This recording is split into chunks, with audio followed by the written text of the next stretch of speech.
ఈ దేశ నిర్మాణం చేసినటువంటి క్రైస్తవ సమాజం, ఈ దేశ నిర్మాణం చేసినటువంటి క్రైస్తవ సమాజం కలలుగన్నటువంటి రాజ్యం స్క్రీన్ మీద మీకు కనిపిస్తా ఉంది. 1807లో abolishment of the slavery act నీ రాజు తీసుకొచ్చాడు. జోగిని అనే వ్యవస్థను కూల్చడానికి నీ రాజు తీసుకొచ్చాడు. 1930లో ముత్తులక్ష్మిరెడ్డిని నిలబెట్టి మెడ్రాస్ లెజిస్లేటివ్ కౌన్సిల్లో ఈ దేవదాసి వ్యవస్థను నాశనం చేయటానికి దాన్ని తీసి పారేయండి అని పిల్లు పెట్టింది. నీ రాజు పంపగా వచ్చిన వ్యక్తులు ఆంధ్ర జోగిని యాక్ట్ మనం తీసుకొచ్చాం. ఇంగ్లీష్ ఎడ్యుకేషన్ ఫర్ ఎవ్రీబడి, ప్రతి ఒక్కరికి 1835 మనం తీసుకొచ్చాం. 1795 రైట్ టు ప్రాపర్టీ, అంతకుముందు ఎవరు భూములు కొనటానికి లేదు. బడుగు బలహీన వర్గాలు భూములను స్వాధీనం చేసుకునేవాళ్ళు. నీకేంద్ర రే మల్లిగా అనేవాళ్ళు, నువ్వెవర రే ఈరిగా అనేవాళ్ళు, నువ్వెవర రే బయటుండు, నువ్వు మా ఇంటికి రావద్దు, నీ నీడ పడద్దు అన్నారు. కానీ నీ రాజు నీకు అధికారం ఇచ్చాడు. భూమి కొనుక్కునే అధికారం, భూమిలో పండించుకునే అధికారం, పండించిన దాన్ని తినే అధికారం నీది. అంతకు ముందేమయ్యేది, భూమి తీసుకుని కష్టపడి మంచిగా పనిచేసి ఇంత పండు పండిన తర్వాత వస్తాడు అయ్యగారు, ఏట్రా ఇది ఏటి బాబండింది, అమ్మగారి కాలంటే ఇచ్చిరాపో అంటే నోరు మూసుకొని ఇవ్వాలి అంతే. అదే చట్టం. కానీ ఈరోజు అది కాదు. నువ్వు పండించింది నువ్వు తింటావు, నువ్వు పండించింది నీ పిల్లలు తింటారు, నువ్వు పండించింది ధైర్యంగా నీకోసం పెట్టుకుంటావు, పొదుపు చేసుకుంటావు. కారణం ఏమిటి?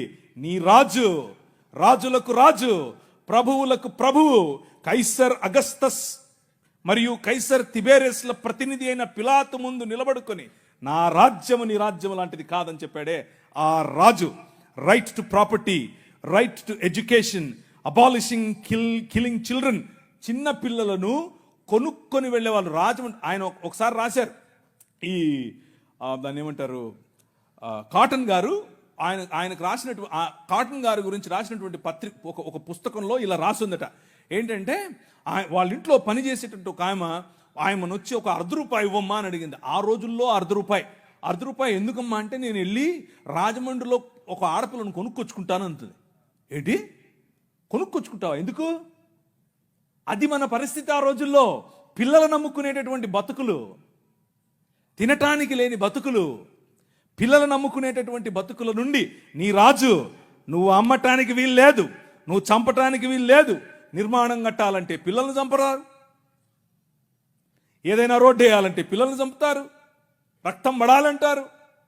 ఇలా పిల్లలను, మన పిల్లలను చంపుతూ ఉంటే ఆపింది నీ రాజు. Right to education 1913. నువ్వు పెళ్లి చేసుకుంటే నీ భార్య 7 రాత్రులు బ్రాహ్మణుడితో పడుకోవాలి. ఇది ఈ దేశ చట్టం. నువ్వు నల్లగా ఉన్నావట, నీకు దాన్ని ఏమంటారు బట్టతలు ఉందంట, రింగులు ఎంటుకలు ఉన్నాయంట, కాబట్టి నువ్వు దాసుడివి, దస్యుడివి, నువ్వు రాక్షసుడివి, నువ్వు మ్లేచ్ఛుడివి.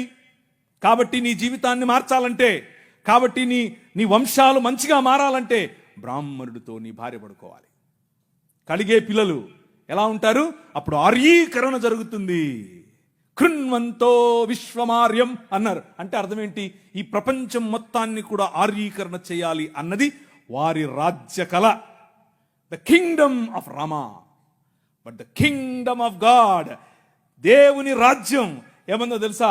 ఎవరితో పడుకోవక్కర్లేదు. My blood is enough, I will cleanse you from all sin. ప్రతి పాపము నుండి యేసు రక్తము నిన్ను కడిగి పరిశుద్ధునిగా చేస్తుంది. ఎవరి దగ్గర పడుకోవక్కర్లేదు. మనం ఈ దేశానికి ఒక చట్టం ఇచ్చాం. ఏం చట్టం ఇచ్చాం? 1819లో. ఇదంతా నేను సుత్తి కొడుతున్నా అనుకున్నారా? చట్టం ఇది. ఒక్కసారి చరిత్ర తిరగేయండి. ఇదంతా నీ రాజు చేశాడు ఈ దేశానికి.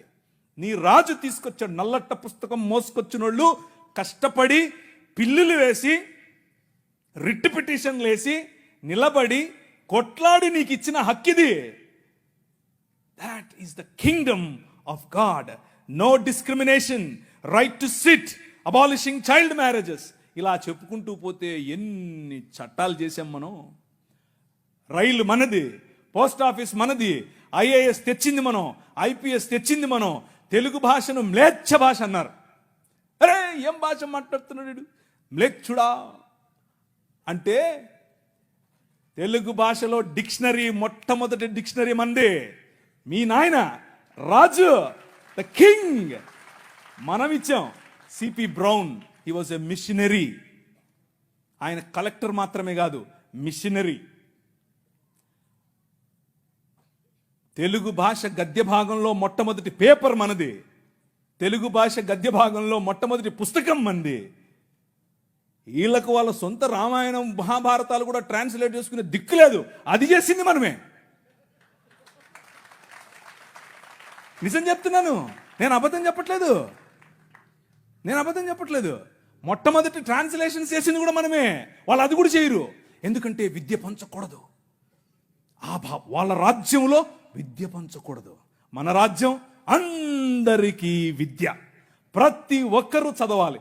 ఎందుకు? ఇదిగో నల్లట్ట పుస్తకం కూడా చదవాలి. అర్థమవుతుందా? నల్లట్ట పుస్తకం చదివితే దిమాగ్ ఖరాబ్ అవుతుంది, దిమాగ్ ఫిరాయిస్తుంది. మనిషి వెంటనే మనిషి అవుతాడు. ఈ రాజ్యం మనుషుల కోసం రాజ్యం. ఆ రాజ్యం తలకాయలో నుంచి వచ్చిన వాళ్ళకి మాత్రమే రాజ్యం, భుజాల్లో నుంచి వచ్చిన వాళ్ళకే రాజ్యం. ఈ రాజ్యం అందరి రాజ్యం, అందరికీ సుభిక్షత, అందరికీ పట్టభద్రత్వం. అలెగ్జాండర్ డఫ్ అనే ఒక ఆయన ఎంతమంది ఉన్నారు ఈ పేరు? ఒకరు, ఇద్దరు, ముగ్గురు, ఒక 10-15 ఉన్నాయి. మిగిలిన వాళ్ళు ఒక చెంచా నీళ్లు తీసుకొని దూకండి. అలెగ్జాండర్ అంటే పొరపాటున మీరు ఆ గ్రీకు ఒక ఆయన వచ్చాడు గుర్రం వేసుకొని, ఆయన అనుకుంటారు. కాదు, ఈయన వేరే. అలెగ్జాండర్ డఫ్. ఈయన రవి అస్తమించని బ్రిటిష్ సామ్రాజ్యం పైన ఇన్ఫ్లుయెన్స్ తీసుకొచ్చాడు. ఏం ఇన్ఫ్లుయెన్స్ తెలుసా? నా పిల్లలు చదవాలి, మా భారతీయ పిల్లలు చదువుకోవాలి. వీళ్ళు అన్నారు, ఎందుకు, మాకు అవసరం లేదు, మీ పాశ్చాత్య విద్యతో మేమేం చేస్తాం, మేము మంత్రాలు చదువుతాం. ఆయన అన్నాడు, మంత్రాలకు చింతకాయలు నైరాల్తా హై. అలెగ్జాండర్ డఫ్, నో, చదవాలి, మన పిల్లలు చదవాలి. ఆంగ్ల భాషలో చదవాలి, ప్రతి భాషలో చదవాలి. తెలుగులో చదవాలి, తమిళంలో చదవాలి, బెంగాలీ కావాలి. పుస్తకాల తర్వాత పుస్తకాలు, పుస్తకాల తర్వాత. ఈ అలెగ్జాండర్ డఫ్ యొక్క ఇన్ఫ్లుయెన్స్ కారణం చేత ఈశ్వరచంద్ర విద్యాసాగర్, అలాగే రాజా రామ్మోహన్ రాయ్ ఇలాంటి వాళ్ళు నిలబడి, ఎస్, మా పిల్లలు చదవాలి, మా పిల్లలు కూడా చదవాలి. మంత్రాలకు మేమేం చేసుకోవాలి, అవసరం లేదు, ఎల్లమ్మకు పుల్లమ్మకు పోయి మీరు చదువుకోండి అని యూనివర్సిటీస్ ఒకే సంవత్సరంలో అటువైపు మెడ్రాస్ యూనివర్సిటీ, ఇటువైపు బాంబే యూనివర్సిటీ, ఇటువైపు శ్రీరాంపూర్ యూనివర్సిటీగా ఈ రోజు ఏదైతే ఉందో బైబిల్ కాలేజ్ అనుకుంటున్నారో అది ఆ రోజు కల్కటా యూనివర్సిటీ. 3 యూనివర్సిటీలు స్థాపించటానికి వెనకుండి పనిచేసింది ఈ అలెగ్జాండర్ డఫ్. ఈయన ప్రభావం, ఈయన ఇన్ఫ్లుయెన్స్ కారణం చేత మెకాలే అనే ఒక వ్యక్తిని ఈ దేశానికి పంపించారు. పోయి చూసి రాపో బాబు, అసలు చదువు అవసరమా లేదా. ఆయన ఇచ్చినటువంటి నివేదిక, ఎస్, అందరూ చదవాలి. ఇంతమంది కూర్చొని ఉన్నారు, బైబిల్ సంకలో పెట్టుకుని ఓ వెళ్ళిపోతున్నారు. బాగుంది, కానీ ఏడి ఒక్క అలెగ్జాండర్ డఫ్? మీ ఊరి ఎమ్మెల్యేని ఇన్ఫ్లుయెన్స్ చేసే దమ్ముందా నీ దగ్గర? మీ ఊరి ఎంపీ దగ్గర నిలబడుకొని మాకు ఇది కావాలి అని అడిగే దమ్ముందా నీ దగ్గర? అలెగ్జాండర్ డఫ్ నీ కోసం కొన్ని 100 సంవత్సరాల క్రితం నీ పిల్లల కోసం ఆలోచించాడు. ఎలా కట్టాం మీ దేశాన్ని తెలుసా? దూరదృష్టి, దూరంచే యుద్ధవాసనను పసిగట్టడం. యోబు గ్రంథంలో రాసినట్టు, గుర్రమును చూచితివా, అది వాడి రౌతును తిరస్కరిస్తుంది, తలతలలాడు ఈటెలను మెలమెలలాడు ఆ బల్లెములను చూసినప్పుడు రా రా అని ఉద్దండ కోపముతో మిడతల వలె గంతులేసి ముందుకెళ్తుంది. యుద్ధం అంటే దానికి అంత ఇష్టం. ఏది, ఎక్కడున్నారు అలెగ్జాండర్ డఫ్లు? రైజ్ అప్, ఇంతవరకు పాట పాడారు. లే నిలబడు, లే నిలబడు. ఎప్పుడు నిలబడతావు ఇంక నువ్వు?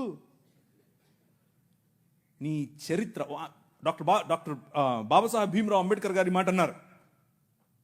ఆయన కూడా ఒక చోట నేర్చుకున్నదే, మనమే నేర్పాం. The king of this world నేర్పాడు. ఏమన్నారు తెలుసా? చరిత్ర, నీ చరిత్ర తెలుసుకోకపోతే నువ్వు చరిత్రలో లేకుండా పోతావు. ఇది నీ చరిత్ర. ఇది నువ్వు ఈ దేశానికి, ఈ దేశ నిర్మాణంలో నువ్వు సాధించినటువంటి చరిత్ర. దారా యాక్ట్ 1879. దారా అంటే డెక్కన్ అగ్రికల్చరల్ రిఫార్మ్స్ యాక్ట్ దాని పేరు. ఆ రోజుల్లో స్వరాజ్యం లోకమానుడు ఉన్నాడు కదా ఆయన అన్నాడు, ఏమన్నాడు, ఆయన ఎందుకు అంతటానికి, ఎవరికి, పేదలు, బడుగు బలహీన వర్గాలు వెళ్ళి దాన్ని ఏమంటారు దున్నుకుంటామయ్యా అంటే, సరే దా. అదేదో ఆ రోజుల్లో సినిమా వచ్చింది సబ్బు పౌడరు చూపించి వాళ్ళ దగ్గర భూములు తీసుకునేవాడు. ఆ టైప్ అలా చేస్తూ ఉంటే క్రైస్తవ మిషనరీలు అప్పుడున్నటువంటి డెక్కన్ ప్రాంతానికి రాజు అయినటువంటి హైదరాబాద్ హయాంలో వాళ్ళ దగ్గరికి వెళ్ళి ఇన్ఫ్లుయెన్స్ చేసి, నో అలా కాదు, అలా ఉండడానికి వీల్లేదు, దే ఆర్ పెసెంట్స్, వాళ్ళకి అంతంత వడ్డీకి రుణాలు ఇస్తే వాళ్ళు ఎట్లా కడతారు, వాళ్ళు ఎలాగూ కట్టలేరు. కాబట్టి డబ్బులేమో ఇచ్చేసి వాళ్ళు కట్టలేని పక్షంలో వాళ్ళ భూములు తీసుకోవటం ఏంటిది? This is not righteousness, this is not right. అది న్యాయం కాదు. ఆయన భుజముల మీద రాజ్యభారముండును. ఆయన భుజములు ఎక్కడ ఫ్రిడ్జ్లో పెట్టొచ్చుంటాడా? నువ్వే. This is his body. ఇది ఆయన శరీరం, ఆయన భుజములు ఇక్కడే ఉన్నాయి. ఆ రోజు వాళ్ళు గుర్తించారు, అది నా బాధ్యత అని గుర్తించి వాళ్ళకి 25 పైసల కంటే ఎక్కువ వడ్డీకి రుణం ఇవ్వటానికి వీల్లేదు అని యాక్ట్ చేశారు. ఈ రోజు కూడా అది అలాగే అమల్లో ఉంది. That is your king. నీ రాజు అది. ఈ దేశాన్ని అలా నిర్మించాడు.